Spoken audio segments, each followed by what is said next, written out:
Hello friends, कल्पना क्रिएशने आरो एकटी नतून भिडियोर साथे सबाइके अनेक अनेक स्वागत। आशा करछि भिडियोटा आज के आपनादेर भालो लागबे। प्रेगनेंसिर प्रथम 3 मासेर शुरूटा आमार मोटेও भालो जायनि। एतटा परिमाणे कष्ट जाच्छे जे कि बोलबो। तार मध्य दिये होच्छे हाजबैंड पाशे आछे बोलेই होच्छे एकटू कष्टटा हलेও आमार एकटू दूर होच्छे। ओर मतन एकटा जीवन संगिनी पेये सत्यि आमि धन्य। ओ काछे आछे बोलेই प्रेगनेंसि जार्निटा आमार एकटू हलेও सहज हये जाच्छे। বমি করে করে একেবারে অবস্থা খারাপ, না উঠে দাঁড়াতে পারছি না ঠিক মতো কিছু খেতে পাচ্ছি।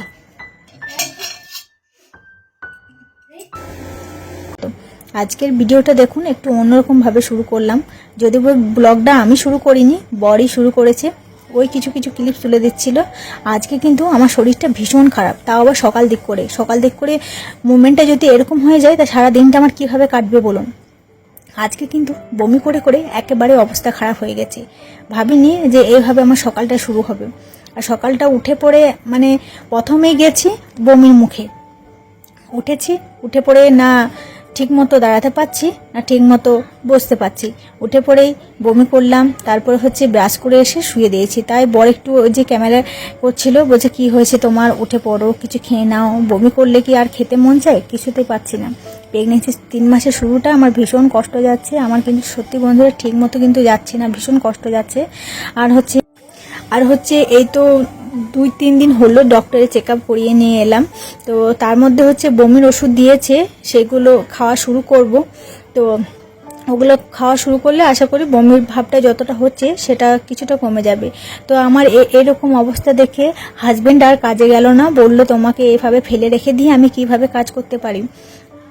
তো কিন্তু কাজে যায়নি। বাড়ি যে টুকিটাকি কাজগুলো ছিল সেগুলো কিন্তু ও মোটামুটিভাবে সব কিছু সেরে ফেলেছে। আর রান্নাবান্না কিন্তু ওই করেছে। সত্যি আমি বলবো যে এই সময় একটা মেয়ের কাছে একটা হাজব্যান্ড যদি এইভাবে কেয়ারিংয়ে থাকে, তার থেকে মানে আমার মনে হয় ভাগ্যশালী আর কিছু হয় না।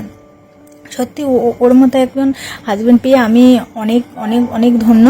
ও এতটা কেয়ার করে, এতটা মানে ভালোবাসে, যেটা আর বলে বোঝানোর নয়।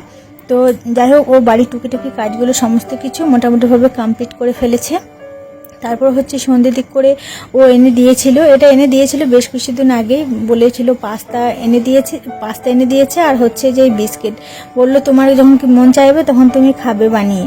তো ও এনে দিয়েছে। তারপরে হচ্ছে যে কিছুটা দুধ ছিল, তা আমি দুধ মানে এখন এমন অবস্থা হয়ে যাচ্ছে দুধটা ঠিক মতো খেতে পারছি না। তো ওকে আমি বললাম যে আমাকে দুধ কিন্তু তুমি বন্ধ করে দাও, দুধ আমি খেতে পারছি না, খুব একটা সিন লাগছে।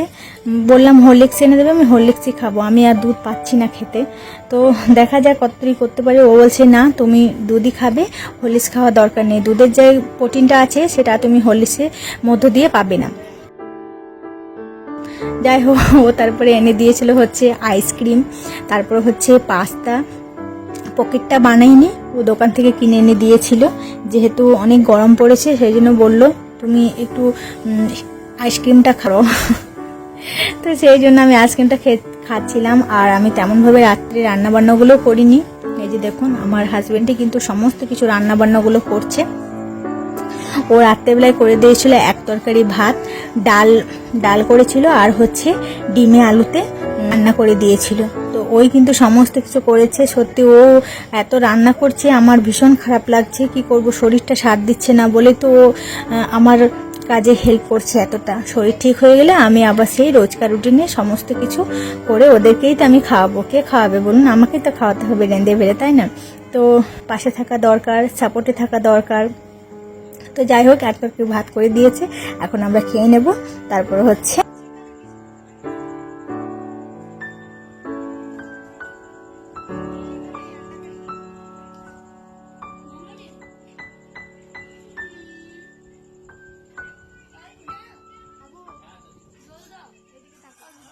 তো বন্ধুরা আমরা কিন্তু খেয়ে নিচ্ছি। আর তেমনভাবে আর কোনো ব্লগ শ্যুট করতে পারিনি, সেই জন্য আর শেয়ার করা হলো না।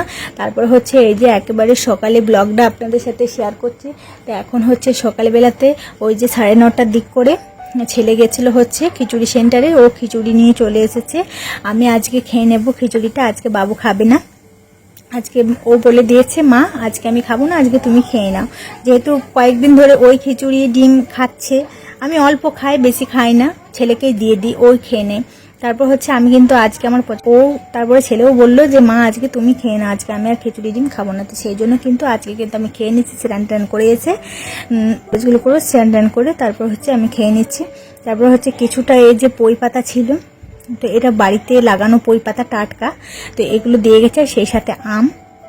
তো পই আলুতে হচ্ছে সর্ষে বাটা দিয়ে একটা সবজি করে নেব। তো চলুন পই পাতাগুলো ভালো করে সুন্দরভাবে কুটে নিই, তারপরে হচ্ছে রান্নার দিকে যাব।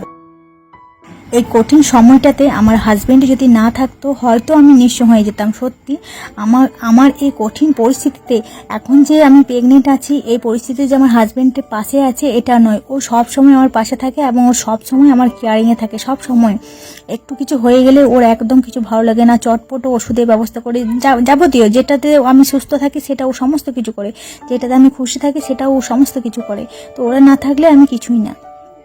তারপর হচ্ছে আমি সব কিছু করে রান্না টান্না কমপ্লিট করার পরে তারপর হচ্ছে এই যে ফ্রিজে অর্ধেকটা তরমুজ রাখা ছিল, আর এই যে দেখছেন তরমুজটা কিছুটা কিন্তু আমি চামচ দিয়ে বের করে কিন্তু খেয়ে নিয়েছি। তারপরে হচ্ছে এই যে এখন তরমুজটা নিয়ে যাব, হচ্ছে হাজবেন্ডও চলে এসেছে কাজে থেকে, তাকে এক প্লেট দিয়ে দেবো, ছেলেকে দিয়ে দেবো, তারপর হচ্ছে আমিও খেয়ে নেবো। রান্নাঘরের দিকে যাচ্ছি, এখন তরমুজটাকে ভালোভাবে কেটে সুন্দর করে ফ্রেশ করে প্লেটে সাজিয়ে নেব। এই যে রান্নাঘরে এখন চলে এসেছি, তারপর হচ্ছে এখন তরমুজটা সবাইকে প্লেটে প্লেটে সাজিয়ে দেব।